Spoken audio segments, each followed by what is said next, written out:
Oi, pessoal, tudo bem com vocês? Bom, então esse vídeo eu tô fazendo, né, o vídeo para falar um pouquinho sobre as principais dúvidas que vocês colocaram nos fóruns. Na verdade, eu respondi a maioria das dúvidas, né?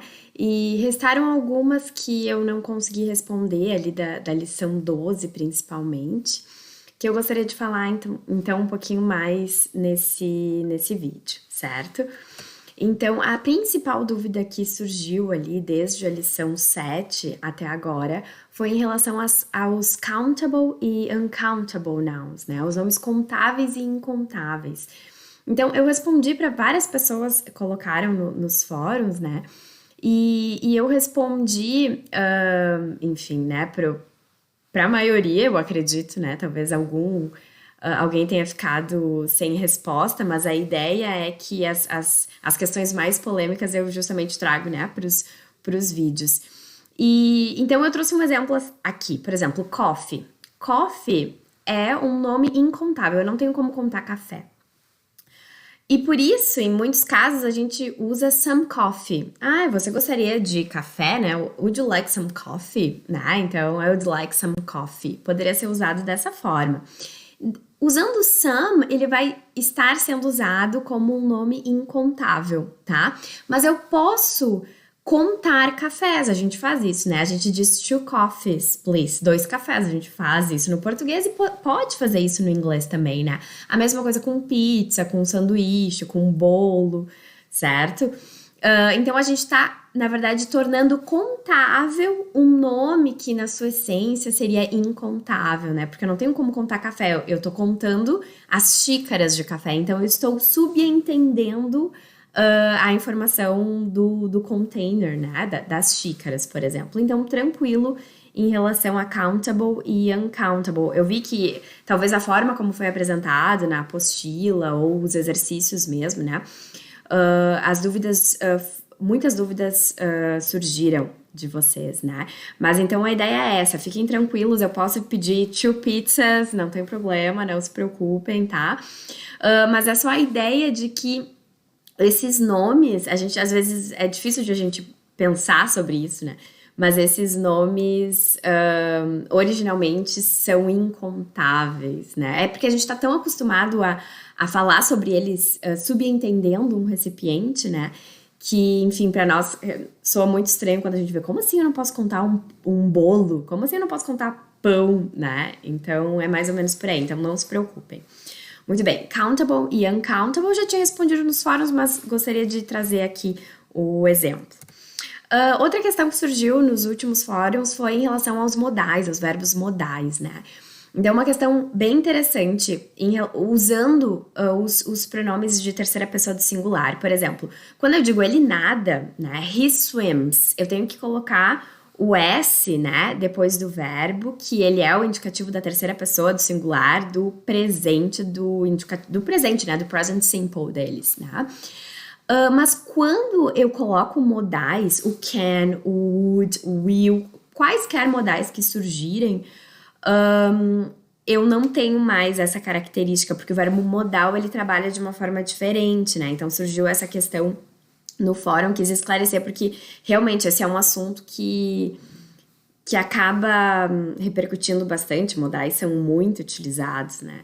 Então, eu quis trazer para esclarecer, caso vocês encontrem aí em algum texto que vocês estão lendo, né? Enfim, fora, né, aqui do curso, a questão dos modais é bem importante. Então, eu tenho um verbo modal, ele não vai se flexionar como um verbo normal, né, como swim. Então, ele pode nadar. He can swim. Eu não tenho ali a marca de S da terceira pessoa e não vou ter porque eu tenho um verbo modal, certo? Só para esclarecer, então, essa dúvida que surgiu no fórum que, enfim, não deu tempo de eu responder. Muito bem. E há uma questão que surgiu bem, assim, com muitas perguntas no fórum, é em relação aos object pronouns. Essa é uma questão que a maioria trouxe questões em relação ao design do exercício, né?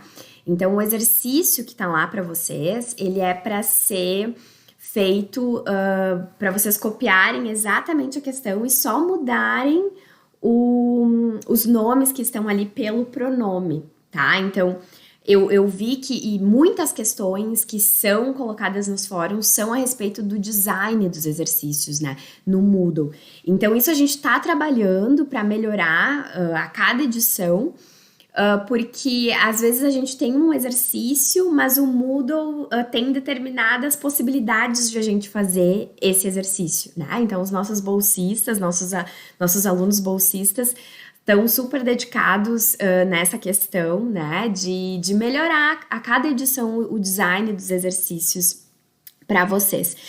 Tem uma questão que nós somos uma equipe um pouco reduzida, então nem sempre a gente consegue melhorar os exercícios de forma imediata em função de outras demandas que a gente tem em relação ao curso, em relação aos outros cursos, enfim, aos cursos regulares que nós temos no Instituto também. Mas a gente vai melhorando aos poucos a cada lição, e a gente vê questões de notas, então questões assim que são mais exercícios que são bastante problemáticos, a gente tem corrigido, assim, buscado corrigir algumas questões para não prejudicar vocês, né, nos 30% da nota, certamente. Então, a ideia não é prejudicar ninguém, mas aos poucos a gente vai corrigindo esses exercícios e melhorando a cada edição, né? Então a ideia é essa. Muitas questões que vocês colocaram no fórum a gente já olhou, já corrigiu os exercícios, então a gente agradece o feedback de vocês, certo? Então o exercício, eu refiz o exercício depois de olhar as questões e ele tá certinho, ele não tem problema nenhum, tá? Então eu revisei e tá tudo certo. A questão é que vocês têm que cuidar. De fato, se vocês digitarem qualquer palavra no exercício, o exercício que se intitula Object Pronouns da Lesson 12, certo? Se vocês digitarem qualquer coisa que for um pouco diferente, ele vai dar a resposta como errada, certo? Então tem que cuidar, né? Eu acredito que para as próximas edições a gente vai conseguir melhorar um pouco, reorganizar esse exercício de outra forma, tá bem? Mas ele tá correto, o gabarito dele tá tudo certo, só tem que cuidar a forma, né, de digitar certinho. Muito bem. Pessoal, o que são os object pronouns? Os pronomes objeto, né? Eu coloquei, os primeiros pronomes que eu coloquei são os pronomes sujeitos, né? Então, vejam ali, I, you, she, he, it, we e they. Esses pronomezinhos vocês aprenderam lá na lição 1, que conjugam os verbos, certo? E agora, nessa lição, vocês viram os pronomes objetos, aqueles que de certa forma sofrem a ação do verbo, né? No português, eu tenho oblíquos, átonos, tem diversos pronomes, né? Mas poderia ser me, te, me, te, se, né? Então, nos, vos, eu vou mostrar exemplos aqui para vocês. Então, no inglês, o objeto pronome, né? O pronome objeto, desculpa, do I seria o me. Do you é you, igualzinho. Do she é her. Do he, him. Do it, igual. Do we, us. E do they, them. Então, vou dar um exemplo ali, né? Eu coloquei exemplos embaixo. I teach her. Quer dizer o quê? Eu ensino. Teach, né? O verbo ensinar deste verbo que vem a palavra teacher, né? Professora. Professor, professora. Então, I teach her. Eu faço a ação, né? Eu sou o sujeito, por isso que eu uso I, certo? E quem eu ensino? Ela. I teach her. No português, a gente tem uma questão com a gramática normativa, a gente fala muito tranquilamente, eu ensino ela, né? Mas o correto, assim, de acordo com a gramática normativa, seria eu a ensino, né? E esse a seria o nosso pronome objeto.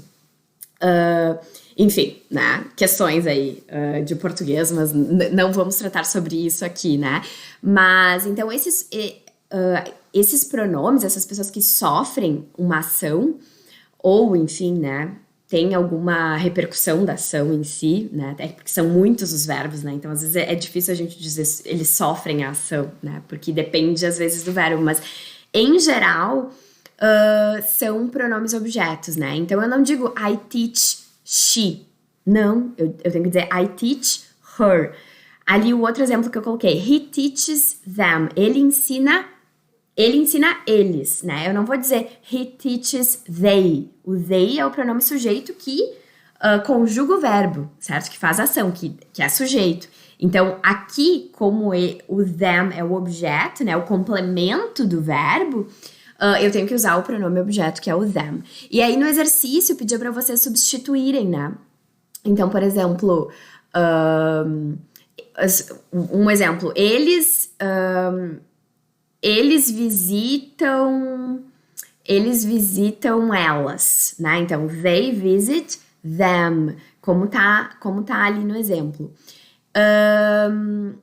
Ela visita eu e minha família. Outro exemplo, né? Ela visita eu e minha família. She visits me and my family, né? Ela visita eu e minha família. E aí eu poderia substituir o me and my family, porque quem que é me and my family? Eu e minha família, somos nós, né? Poderia substituir por us, certo? Então cuidado com esses pronomes, né? Que podem confundir a gente, mas como eu sempre digo, né? Conforme a exposição de vocês, a língua inglesa, essas questões vão ficando cada vez mais claras, né? Vocês vão gravando isso com exercícios, enfim, né? Com a prática de leitura também. Muito bem, gente. E sobre a prova, né? O segundo teste que a gente adiou, né? Tivemos algumas questões, então, com o Moodle, porque estamos tendo alguns problemas na reitoria em relação ao Moodle, né? Então, nem a gente tem acesso, nem nós, servidores, temos acesso. Às vezes, ele tem caído fora do ar, né? E aí a gente tem recebido muitas mensagens de vocês dizendo não tô conseguindo entrar, enfim. Em função de tudo isso, a gente adiou o início da prova, mas quero falar um pouquinho sobre algumas questões que vão cair para organizar, talvez vocês, né? Para vocês se organizarem no estudo. Basicamente, a prova é feita de questões de interpretação de texto. Então, vocês vão interpretar um quadro, interpretar uma tabela, interpretar texto, certo? Também tem algumas questões que vão tratar dos adverbs em li, né? Com L e Y no final, que seria o nosso mente, né? Então, assim, ela trabalha cuidadosamente. Daí eu tenho, né, de forma cuidadosa. Em inglês, como é que é cuidado, né? Cuidadoso seria careful.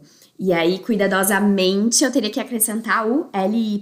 Então, a dica que eu dou para a prova é vocês darem uma olhada nessas regrinhas, né? Dos advérbios que são formados com o li, né? O LY. Porque, às vezes, dependendo se a palavra termina em determinada vogal, em determinada consoante, eu posso ter alguma alteração em como eu vou colocar esse li, né? E alguns advérbios não têm, alguns advérbios não têm esse li, são outras palavras. Então, para vocês darem uma olhada, é uma dica para vocês darem uma revisada nos adverbs, né?